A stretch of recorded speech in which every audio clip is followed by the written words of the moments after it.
మరో బ్రేకింగ్ చూస్తున్నాం. నాగార్జున సాగర్ జలాశయం నిండు కుండను తలపిస్తోంది. శ్రీశైలం నుంచి భారీగా వరద పోటెత్తడంతో జలకలతో కలకలలాడుతోంది. ఎగువ నుంచి వరద ప్రవాహాలు కొనసాగుతుండటంతో రేపు గేట్లు ఎత్తి కృష్ణా నదికి నీటిని విడుదల చేసే అవకాశం ఉంది. నదికి నీటి విడుదల మొదలైతే పులిచింతల ప్రాజెక్టుకు నీరు చేరుతోంది. పులిచింతల్లో 45 టీఎంసీల నీటి నిల్వ సామర్థ్యం ఉంది. ప్రస్తుత వరద ప్రవాహం పరిశీలిస్తే పులిచింతల కూడా నిండి దిగువకు నీరు వదిలే వెసులుబాటు ఉందని జలవనరుల శాఖ ఇంజనీర్లు చెబుతున్నారు. దీంతో సాగర్ నుంచి సముద్రం వరకు నదిలో నీటి ప్రవాహం ఉన్నట్లయితే నదికి ఇరువైపులా ఎత్తిపోతల పథకాలకు నీటి లభ్యత పెరుగుతోంది. దీంతో నది తీర గ్రామాల్లో భూగర్భ జలాలు వృద్ధి చెందుతాయి. ఉమ్మడి గుంటూరు జిల్లాలో సాగు మొత్తం కృష్ణానదిపై ఉన్న ప్రాజెక్టులపై ఆధారపడి ఉంది. ఈ నేపథ్యంలో సాగర్ జలాశయం నిండడంతో ఈ ఏడాది సాగునీటి భరోసా లభించింది.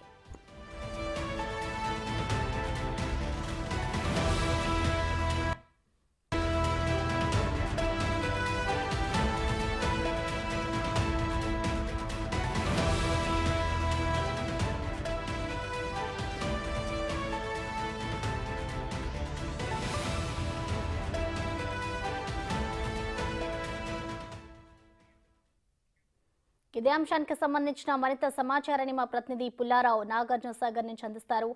పుల్లారావు, చెప్పండి, ఇప్పటికే నాగార్జున సాగర్ అంతా కూడా నిండిపోయింది. సో గేట్లు ఎప్పుడు ఎత్తుతారు? దీనికి సంబంధించిన డీటెయిల్స్ అంటే ప్రస్తుతం అక్కడ పరిస్థితి ఎలా ఉంది పుల్లారావు?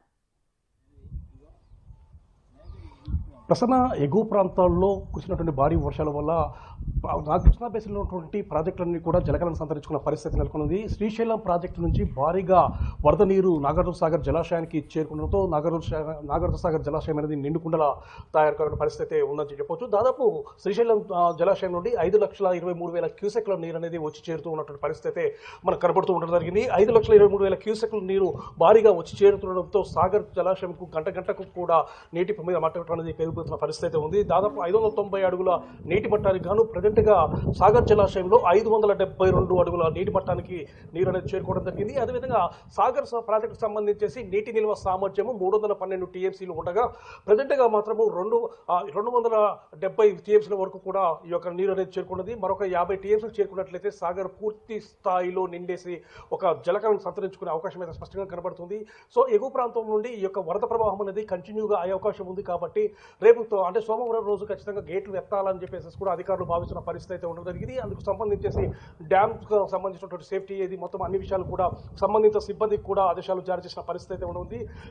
నీటిపారుదల శాఖకు సంబంధించేసి సీఈగా ఉన్నటువంటి అనిల్ కుమార్ ప్రత్యేకంగా అన్ని బృందాలు కూడా ఇక్కడ అప్రమత్తంగా ఉండాలని చెప్పడం జరిగింది. ఎందుకంటే డ్యాముకు మా వరద నీరు అనేది చాలా ఎక్కువగా వచ్చి చేరుతుంది కాబట్టి ఈ యొక్క ప్రాజెక్టుకు సంబంధించి క్రస్ట్ గేట్లను ఎత్తవలసిన పరిస్థితి తలెత్తింది. కాబట్టి అందరూ కూడా అప్రమత్తంగా ఉండాలి, ఎలాంటి ఇబ్బందులు కలగకుండా జాగ్రత్తలు తీసుకోవాలని చెప్పేసి కూడా అధికారులకు సూచించిన పరిస్థితి అయితే ఉండడం జరిగింది. సో ఈ విధంగా సాగర్ జలాశయానికి సంబంధించేసి ప్రజెంట్గా 5,23,000 క్యూసెక్ల నీరు వరద నీరు వచ్చి చేరుతుంది. కాబట్టి అందరూ కూడా అప్రమత్తంగా ఉండాలి. అదేవిధంగా సాగర్ జలాశయం నుంచి తీసి దాదాపు 40,000 క్యూసెక్లు దిగువకు విడుదల చేస్తున్నారు. కుడి ఎడమల కాలంతో పాటు విద్యుత్ ఉత్పత్తి కోసం కూడా నీటిని వినియోగిస్తున్న పరిస్థితి అయితే ఉంది. సో ఈ విధంగా విద్యుత్ కోసం అని చెప్పి ఎప్పుడైతే నీటిని విడుదల చేస్తున్నారో దీనికి సంబంధించి పులిచింతల ప్రాజెక్టు కూడా ఈ యొక్క నీరు అనేది వెళ్తూ ఉంటుంది.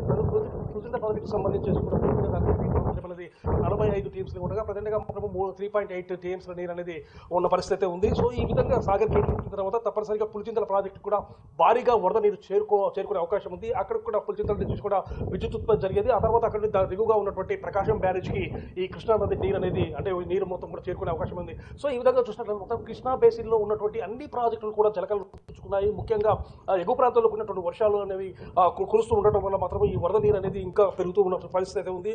దీనికి సంబంధించి సాగర్కు సంబంధించేసి అధికారులందరూ కూడా చాలా అప్రమత్తంగా ఉన్న పరిస్థితి ఉంది. ఎందుకంటే రేపు ఏ క్షణానైనా సరే గేట్లు ఎత్తే అవకాశం ఉండడంతో మాత్రం అధికారులు పూర్తి స్థాయిలో అప్రమత్తంగా ఉన్నారు.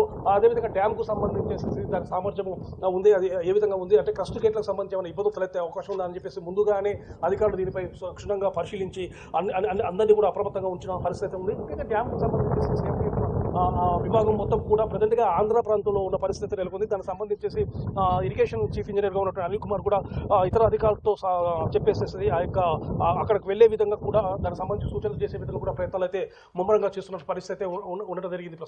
ప్రజెంట్గా చూస్తే మాత్రము సాగర్ జలాశయంలో మాత్రము భారీగా వరద నీరు సాగర్ పూర్తి స్థాయిలో జలకలను సంతరించుకుంది. అదేవిధంగా పర్యాటకుల సంఖ్య కూడా ప్రతిగా మాత్రం అక్కడ పెరుగుతున్న పరిస్థితి అయితే ఉంది. ఈ రోజు వీకెండ్ అంటే శనివారం, శని ఆదివారాలు వచ్చే వరకు పబ్లిక్ నిన్న నుంచి కూడా పర్యాటకుల తాకిడి కూడా పెరిగిన పరిస్థితి అయితే ఉంది. రేపు గేట్లు ఎత్తే అవకాశం ఉంది కాబట్టి అందరూ కూడా ఈ యొక్క సాగర్ గేట్లు ఎప్పుడు తెరుచుకుంటా, ఎప్పుడు ఆ యొక్క సాగర్ అందాలను వీక్షిద్దామన్న ఆతృతతో కూడా చూస్తున్నారు. చాలా దూర ప్రాంతాల నుంచి కూడా సాగర్ అందాలను వీక్షించడం కోసం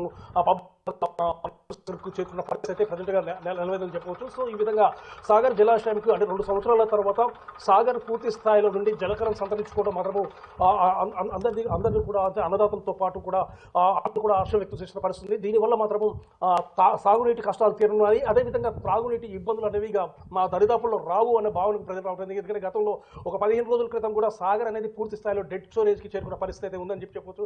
503 అడుగుల డెడ్ స్టోరేజ్కి చేరుకున్నటువంటి సాగర్ జలాశయంలో చాలా మంది కూడా ఇబ్బందులు పడే పరిస్థితి అయితే ఉంది.